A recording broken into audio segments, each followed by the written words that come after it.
Voici le résultat d'une enquête menée par Radio-Canada dans les cliniques privées d'échographie. Des caméras cachées ont révélé que des activités sont faites en vue de sélectionner le sexe du bébé tout au début de la grossesse. Certains disent que ces cliniques jouent un rôle dans la sélection du sexe du fœtus où des avortements se font au cas où la mère serait enceinte d'une fille.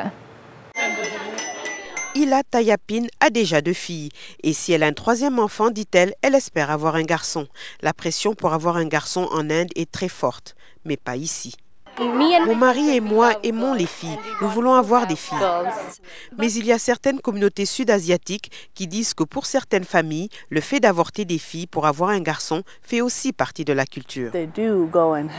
Elles se font des échographies encore et encore. Elles vont avorter car elles sont menacées. Plusieurs médecins choisissent de ne pas révéler le sexe de l'enfant au début de la grossesse pour éviter d'avoir à jouer un rôle dans cette pratique discriminatoire. Après les 20 semaines, avorter au Canada devient un problème.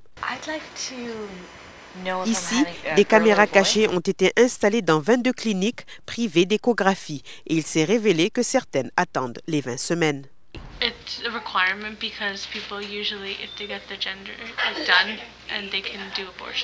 Mais d'autres non. En fait, 15 cliniques visitées sur 22 offrent des tests de sélection avant les 20 semaines.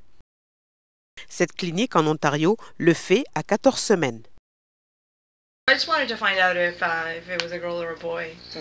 Are you pregnant? Yeah. How much is 14 the time? weeks. Oh yeah, I'll do it. En parlant au reporter, le propriétaire de cette clinique a dit que ce n'était pas son problème. And you're not concerned that people will take that information and get an abortion? No, sir, not at all. Why should I? Why should I? Ce n'est pas illégal parce que le Canada n'a aucun règlement sur la date à laquelle le sexe de l'enfant peut être divulgué. Ils sont intelligents et ils doivent savoir où tout cela mène. Et il y a des appels faits pour ces cliniques privées. Une interdiction par le gouvernement serait appropriée et c'est une chose que j'approuverai. La ministre de la Santé affirme que c'est hors de sa juridiction. Les standards de pratique sont du ressort de la province et c'est sa responsabilité.